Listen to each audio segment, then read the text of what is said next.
21 de junho de 2023. Nesta quarta-feira, a igreja celebra a memória de São Luís Gonzaga, religioso. Em nome do Pai, e do Filho, e do Espírito Santo. Amém. Meus queridos filhos e filhas, muito bom dia, vos saúdo com a paz de Jesus, louvado seja Deus por nos encontrarmos virtualmente. E hoje nós celebramos São Luís Gonzaga, o pequeno Luís e ao mesmo tempo o grandioso Luís Gonzaga. A igreja atribui a ele o título de patrono da juventude, também patrono dos seminaristas. Então, saudamos e parabenizamos todos os jovens e todos os seminaristas nesse dia em que celebramos a vida e a intercessão de São Luís Gonzaga. Meus queridos, São Luís Gonzaga foi um homem de família muito rica, né? Primogênito do Marquês de Mantua, né? Era um jovenzinho impaciente, vivaz, né? Sem complexos, um jovem que curtia muito sua juventude, se divertia, né? Sua mãe sempre ensinou a ele os caminhos de Jesus, e isso fez com que ao longo da sua vida, né, conforme o tempo foi passando, ele foi buscando o caminho de santidade, né? A vida de santidade, meus queridos, começa no seio familiar, né? Isso é uma coisa muito evidente, né? Sua mãe foi a grande responsável pela vida de santidade de São Luís Gonzaga, né?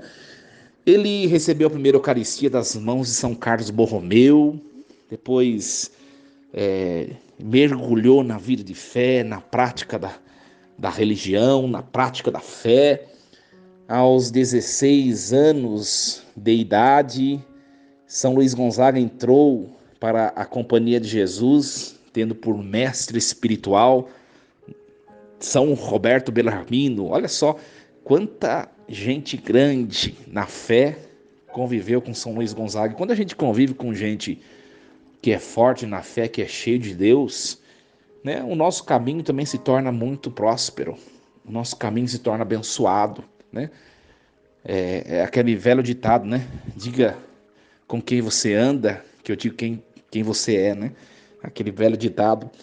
Enfim, São Luís Gonzaga, ele entrou nessa congregação dos jesuítas e depois ele, um fiel amante dos pobres, um servidor da caridade, servia as pessoas que padeciam pela peste e depois até foi contaminado e morreu por esse motivo, né? Por servir as pessoas que sofriam com a peste. Acabou morrendo. São Luís Gonzaga, reze por nós e de maneira muito singular nesse dia. Reze pela nossa juventude, pelos nossos seminaristas, né? Nós tivemos a triste notícia da morte, do suicídio de mais um seminarista no dia de ontem. Não sei se foi ontem mesmo que faleceu um seminarista do Rio de Janeiro. Isso tem acontecido, meus queridos, tem chegado na igreja, né? Por quê? Porque os seres humanos que estão na igreja são tanto quanto, né? São tanto quanto os seres humanos que não estão, né? São tão frágeis quanto, né? E às vezes a gente fala assim, um suicídio de um seminarista, como aconteceu ontem, como também de um padre, né? Escandaliza um pouco, mas é um ser humano que tem suas fragilidades. Isso deve nos levar a refletir a crise que o nosso mundo de hoje vem passando, que está também permeando a vida da fé, né? Hoje peçamos a São Luís Gonzaga que ilumine a mente da nossa juventude. Você que está acompanhando esta reflexão de hoje, com toda certeza você tem em volta de você, né, adolescentes, se não da sua própria família, adolescentes e jovens, né? Reze por eles, né? Os adolescentes e os jovens de hoje estão imersos num mundo, né, numa realidade muito tenebrosa, muito perigosa. Nós vemos crescer o número de suicídio juvenil, Nós vemos crescer o número de crises, jovens em crises. Nós vemos crescer o número de jovens que perderam sua identidade. Nós vemos crescer o número de tantas situações, estatisticamente falando, situações indesejadas na nossa sociedade, né? E então hoje, meus queridos, que nós rezemos, peçamos a intercessão de São Luís Gonzaga por aqueles jovens que nós amamos. Com toda certeza você convive com jovens, adolescentes, às vezes até na família.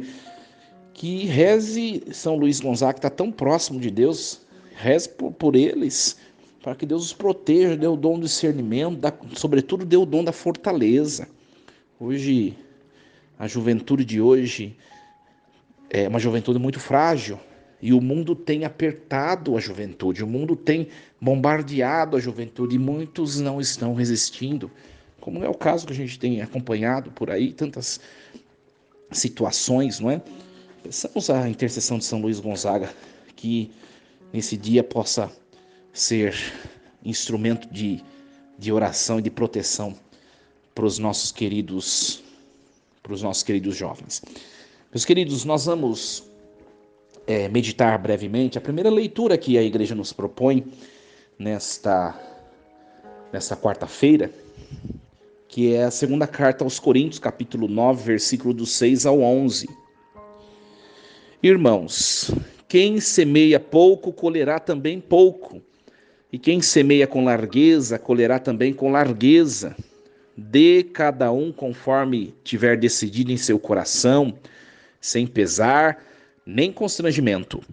Pois Deus ama quem dá com alegria. Deus é poderoso para vos acumular de toda sorte de graças, para que em tudo tenhais sempre o necessário e ainda tenhais de sobra, por toda boa obra boa, como está escrito: distribuiu generosamente, deu aos pobres, a sua justiça permanece para sempre. Aquele que dá a semente ao semeador e lhe dará o pão como alimento, ele mesmo multiplicará as vossas sementes e aumentará os frutos da vossa justiça. Assim ficareis enriquecidos em tudo e podereis praticar toda espécie de liberalidade, que através de nós resultará em ação de graças a Deus. Palavra do Senhor. Graças a Deus. Meus queridos, hoje nós acompanhamos a continuação, né? A continuação da leitura que nós iniciamos ontem, o enredo, né? Paulo que convoca, faz uma exortação para a comunidade de Corinto fazer uma coleta em favor da comunidade de Jerusalém. A comunidade de Jerusalém provavelmente estava passando por graves dificuldades econômicas, provações, né? Provavelmente causadas pelo confisco dos bens, né? Como uma comunidade se reúne, quando a gente se entrega de verdade a Deus, começam as pessoas a querer nos ultrapassar, começam as provações virem até nós, isso é um fato, né? E a comunidade de Jerusalém estava passando por dificuldades, né? E Paulo solicita o interesse dos coríntios e apresentando-lhes o exemplo das comunidades da Macedônia. E a comunidade da Macedônia, que era uma comunidade tão generosa, pobre, tão generosa, mas de tão pobre, tão generosa, que deu provas da vivência do Evangelho. Então Paulo, como nós ouvimos ontem, nós meditávamos a leitura de ontem, Paulo ele comparava, né, o ato que ele está fazendo o convite à comunidade de Corinto, comparava com a comunidade da Macedônia, que era uma comunidade generosa. E Corinto era uma comunidade abundante. Por isso que ele está pedindo para fazer essa coleta, tá? Em favor, em benefício da comunidade de Jerusalém. E hoje é a continuação da exortação de Paulo. Hoje é a continuação, tá? Por que ele está pedindo? Como eu acabei de explicar, né? A comunidade de Corinto, de Jerusalém está passando dificuldade. Ele é sensível. Ontem nós falávamos da sensibilidade com a necessidade do outro, né? Ele foi sensível e ele exortou a comunidade de Corinto a ajudar, tá? E aí, continuação, hoje esse texto é tão bonito, né? Quem semeia pouco, colherá também pouco. Quem semeia com largueza, colherá também com largueza. E aí ele fala aquela frase, né? Que a gente sempre usa nas campanhas dos dízimos, nas campanhas do dízimo de nossas paróquias, né? Dê cada um conforme tiver decidido em seu coração, sem pesar nem constrangimento, pois Deus ama quem dá com alegria. E tá falando assim, olha, eu não vou colocar valor para vocês darem. Cada um consulte sua consciência, tá? Às vezes a gente faz campanha do dízimo, né? Aqui na diocese onde exerço meu ministério, em Jundiaí, a campanha do dízimo diocesana é no mês de novembro. Chega o mês de novembro, a gente começa a falar, as pessoas perguntam, padre, mas quanto que eu devo dar de dízimo, né? Ora, o Antigo Testamento todo define 10%. Mas nós vemos essa palavra de Paulo hoje, e o Novo Testamento, de maneira geral, não coloca, não estipula um valor. A palavra dízimo significa 10%. Na verdade, nós devemos consultar nossa consciência, né? Se eu ganho um salário mínimo, eu não vou dar R$ 500 de dízimo. Porque o que vai ficar comigo não vai ser suficiente para eu cobrir os meus encargos, as minhas contas, etc. Mas também tem gente que ganha R$ 20.000 por mês e dá R$ 20 para a igreja. Ou seja, é uma pessoa muito mesquinha, muito egoísta. Então eu tenho que ser justo. E essa justiça eu vou responder com ela junto de Deus, não dos seres humanos. A igreja não põe limite de valores para ser pago em dízimo. Isso aí tem outras denominações religiosas que fazem. Nós não. Por quê? Porque a prática da fé é uma questão de consciência, de coração humano junto com o coração de Deus. Se você tem um salário, né? Se você tem salário, você tem uma renda permanente, né? Seja mensal, seja bimensal, ou você faz bico e recebe esporadicamente, não tem período fixo, enfim. Se você tem a entrada de dinheiro que é sua, atribuída a você é convidado a entregar o dízimo daquela quantia que você recebe. Tá? Mas você recebe R$ 100.000, você vai dar R$ 2 para a igreja? Né? Ou seja, como gratidão do que eu recebi, Senhor Deus, você merece meus R$ 2. Tó. Isso é justiça? Minha consciência está limpa diante disso? Ah, não, eu recebi R$ 100.000, né, de uma herança, de alguma coisa, então eu vou dar uns R$ 1.000, R$ 2.000 ou 10.000. Se for olhar o Antigo Testamento, seria R$ 10.000, né? Mas eu vou dar uns R$ 3.000 para a igreja, uns 5.000. Eu ganhei 100.000. Eu estou dando um exemplo, tá bom, minha gente? Então, ele está falando assim, vocês que veem o que vocês vão fazer. Eu só peço que vocês sejam justos e abundantes, porque quando a gente é mais generoso, Deus, ele de maneira muito abundante, ele faz com que nós nos permitamos também ser abundantes. Deus é sempre abundante em graça, meus queridos, né? Mas às vezes a nossa mesquinhez bloqueia as graças de Deus em nossa vida. Pode perceber, quando você dá com generosidade para o outro, você ganha muito mais do que você deu. Não é que Deus ele te abençoou porque você deu. Deus abençoa sempre porque você se abriu. Quando eu entrego, quando a porta do meu coração abre para eu entregar para o outro, Deus aproveita aquele espaço, aquela abertura da porta do meu coração. Quando eu fui dar para o outro, ele aproveita para também me entregar graças. É uma questão sobrenatural, uma questão espiritual. Quando você dá com generosidade, você recebe muito mais, de maneira muito abundante, né? Às vezes as pessoas criticam muito nós padres. Por exemplo, eu acabei de dizer a vocês que a campanha do dízimo aqui na diocese de Jundiaí é em novembro. Chega novembro eu vou fazer campanha do dízimo. Por quê? Porque a última que eu fiz foi um ano atrás, em novembro do ano passado. Quando chegar novembro desse ano, tem novas pessoas na comunidade que não viram a minha pregação do ano passado, sabe? Ou tem pessoas que ouviram e que começaram de maneira justa a entregar o dízimo, mas no meio do caminho já pararam. Por quê? Porque nós somos tentados a fracassar na fé. E o dinheiro é um concorrente grandioso de Deus.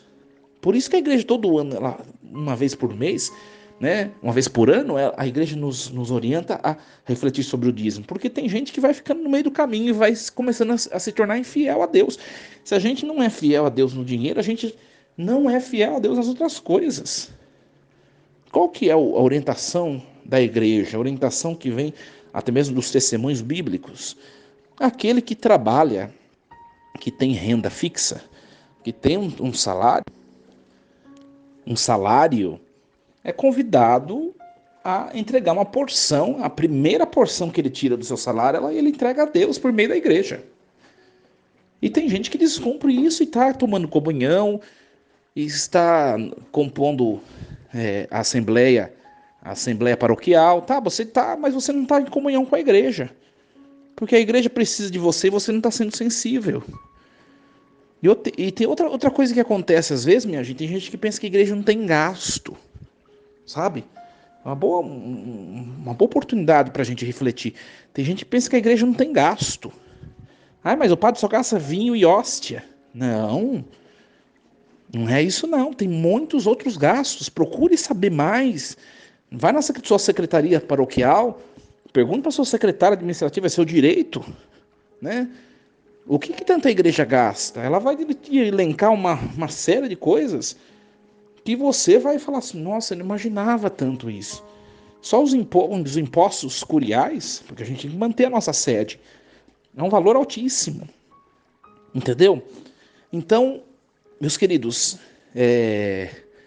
a igreja precisa de você, né? O centro da pregação da igreja não é o dinheiro. O dinheiro é uma coisa consequente, mas a dinheiro é uma coisa necessária. Entendeu? Então, que nós sejamos sensíveis também às necessidades da igreja na qual nós congregamos. Nós precisamos ser sensíveis. Se você trabalha ainda não é dizimista, procure sua comunidade, seja, né? Seja, se programe, coloque suas contas em dia. Fala, padre, eu quero ser dizimista, eu quero começar bem, sabe? Eu quero começar bem. Tá bom, então organize primeiro sua vida, mas procure uma comunidade. A hora que você estiver organizado, defina um valor e aquele valor você não muda mais. A não ser se o seu salário subir. Entendeu? Que Deus nos ajude. E olha, minha gente, o dinheiro é um bom termômetro para saber se nós estamos vivendo o evangelho ou não. É um bom termômetro o dinheiro. Que Deus nos ajude a compreender esse mistério. Que São Luís Gonzaga abençoe vocês, viu? Força e coragem. Deus abençoe em nome do Pai, do Filho e do Espírito Santo. Amém.